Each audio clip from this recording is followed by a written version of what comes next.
Então, como foi proposto na avaliação 1, eu desenvolvi aqui um notebook no Jupyter, ou seja, em Python, para realizar todos esses requisitos aqui. Então vamos por partes. Aqui eu tenho uma área de definições básicas, onde eu declaro as bibliotecas, as configurações, defino tudo que eu preciso definir antes de começar a de fato trabalhar com esses pré-requisitos. Vamos lá. A única biblioteca que eu usei, eu tentei evitar de usar as bibliotecas que já fazem toda essa parte matemática para ficar feito no código. Então, a única biblioteca que eu usei foi essa CSV, porque, como pede na avaliação, tem que ler a matriz de um arquivo de entrada e eu preferi trabalhar com os arquivos de entrada sendo CSV. Aí aqui nas configurações tem as opções de preenchimento, que quando eu crio uma matriz eu escolho se o preenchimento dela vai ser 0 ou qualquer outro que eu queira declarar aqui. Por exemplo, se eu quisesse criar uma matriz toda com o número 1, eu só precisaria alterar aqui. Ou botar um valor nulo, ou alguma coisa assim, eu poderia só alterar nessa parte. O delimitador do meu arquivo CSV eu estou usando ponto e vírgula. E aqui é para a parte da escrita. Eu deixei a opção de escolher quantas casas decimais você deseja exibir quando printar a matriz na tela. A forma que eu decidi trabalhar com a matriz foi criando uma classe para facilitar todas essas operações. E dentro dessa classe eu coloquei o número de linhas, o número de colunas e os dados que é a matriz propriamente.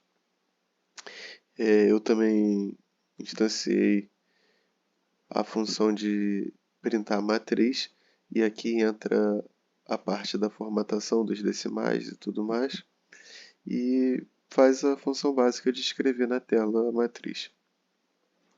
Também defini algumas coisas para auxiliar.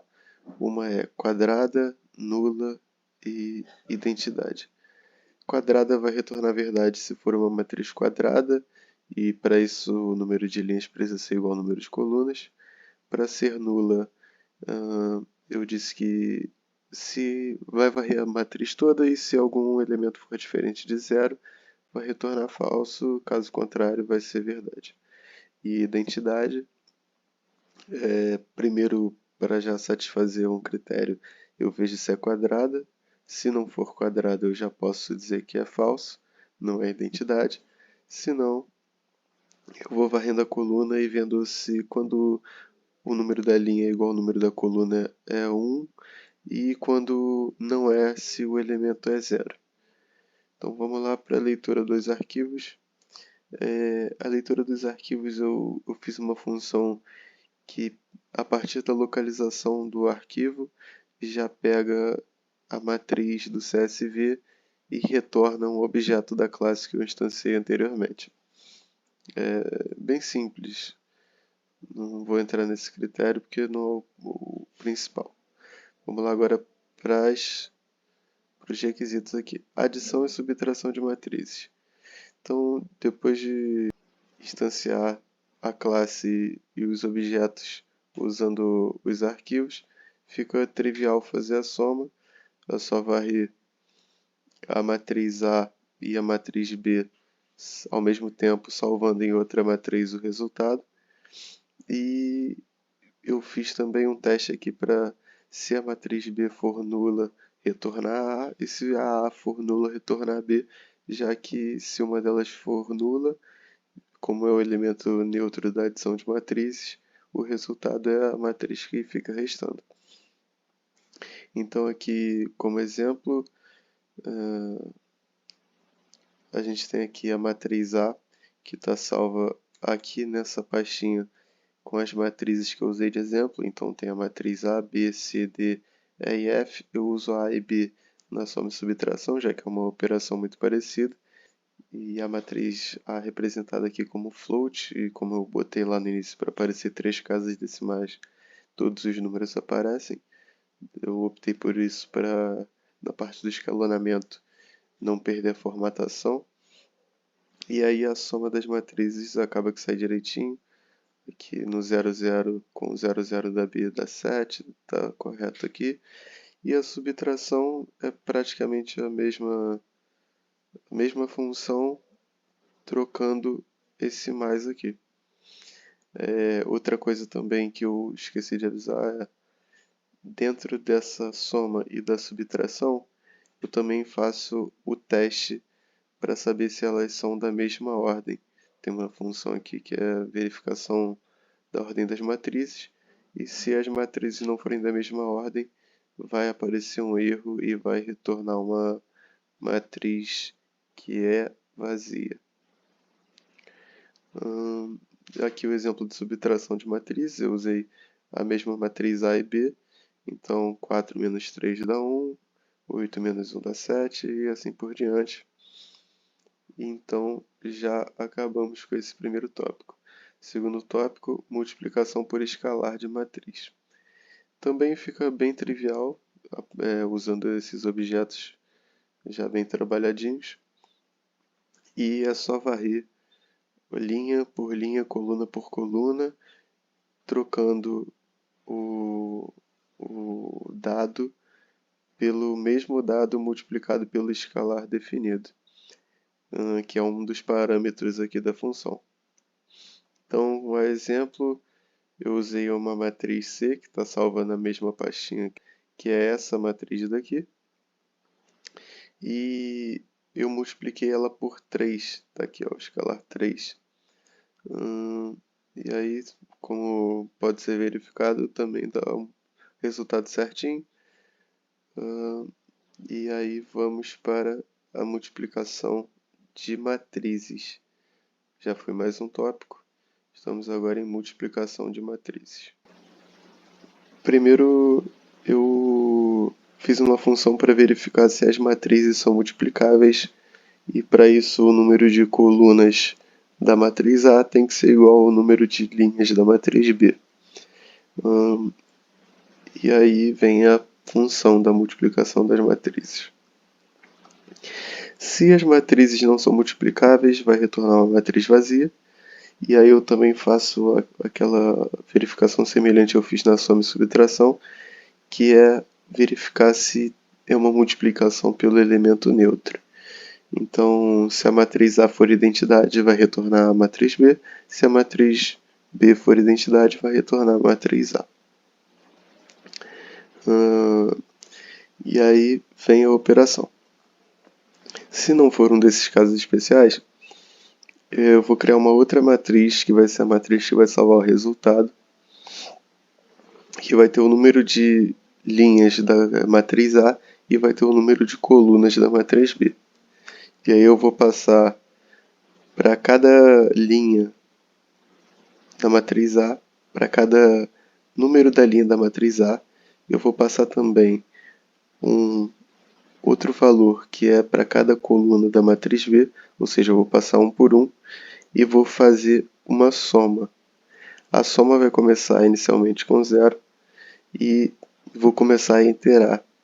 Para cada coluna, para cada elemento da coluna da matriz A, eu vou fazer a soma, vai receber o que já tem na soma, mais o que tem no quadradinho específico na célula, que é na posição que fica fixada a coluna na matriz B e a linha na matriz A, de forma que varia na matriz A linha e na matriz B a coluna, e vai fazendo a multiplicação deles e somando nessa variável soma, para depois, quando acabar essa verificação toda, passar para a linha na coluna certinha onde tem que ficar o resultado da soma dessas multiplicações, e aí sim retorna a minha matriz de resultado. E aí, exemplo disso, eu tenho a matriz D e a matriz E lá naquele mesmo lugar, eu leio os arquivos, e aí vem a nossa chamada da função para uma matriz de resultado.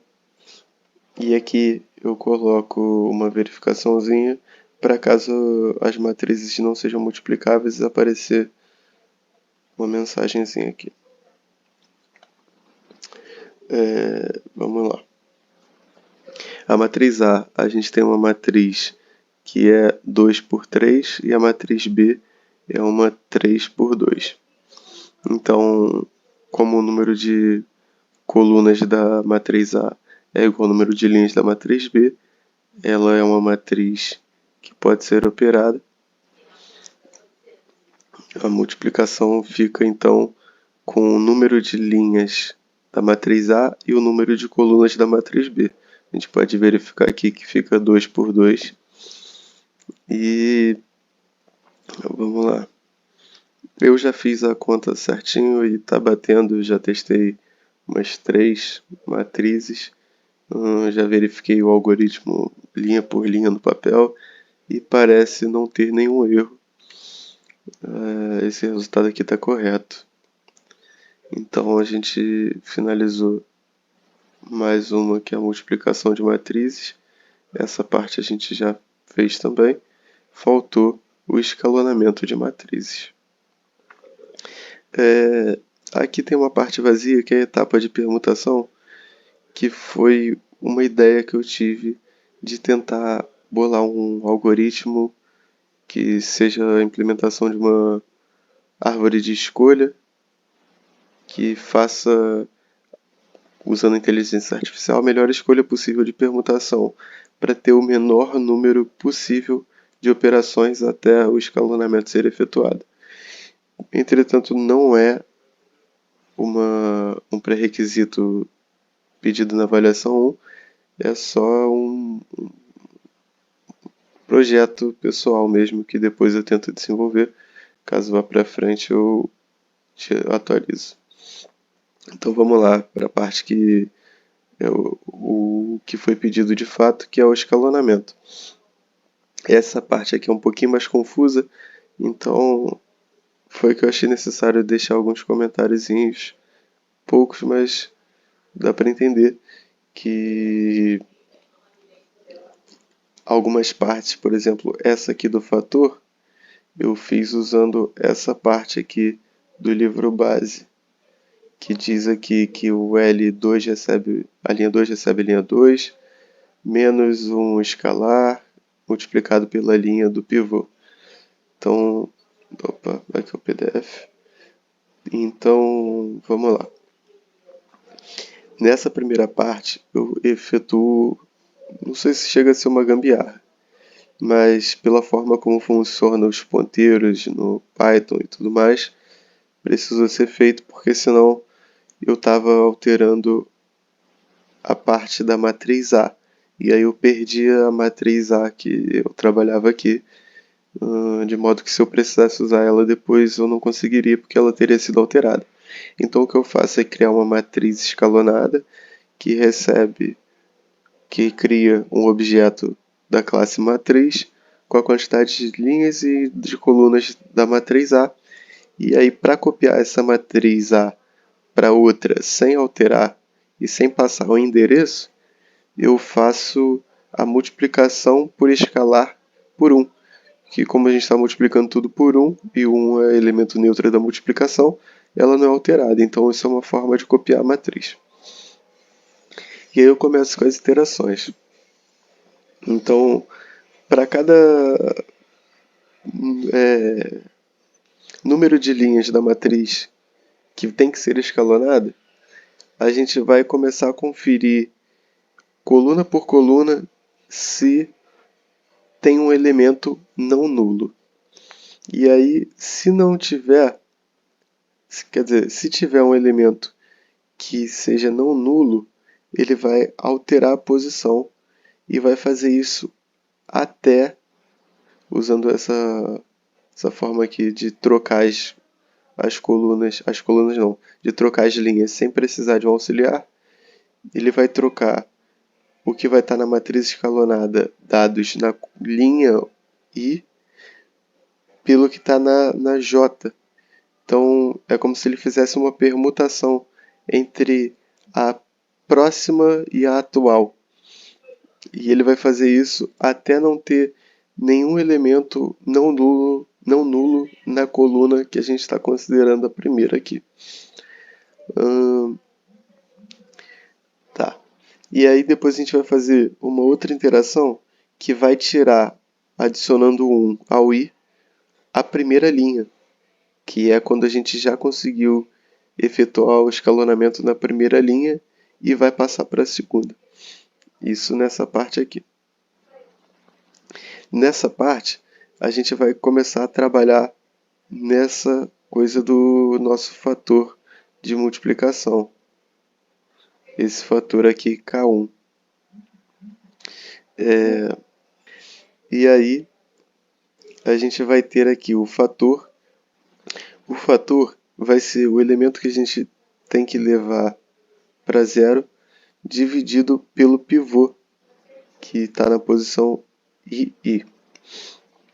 E aí, a gente vai fazer mais uma iteração, que vai ser do I, que agora pulou a primeira linha, até o número da coluna que tem que ser escalonado. E a partir disso, para cada um desses, a gente vai salvar na posição que está, que é ele menos da fórmula, o fator vezes a linha do pivô. E depois de fazer todo esse processo, a gente vai retornar a matriz escalonada. E aí tem aqui o exemplo da matriz escalonada, matriz que está salva também naquela pastinha. E vamos lá. O escalonamento dessa matriz fica dessa forma daqui. Também está funcionando direitinho, eu já testei e está dando os números corretos. Eventualmente dá para pensar na parte da inteligência artificial aqui. Eu acho que é um bom projeto aí para pensar. E acabou. Está aqui também pronto o arquivo PDF. Acabou o trabalho, concluído todos os requisitos. É isso.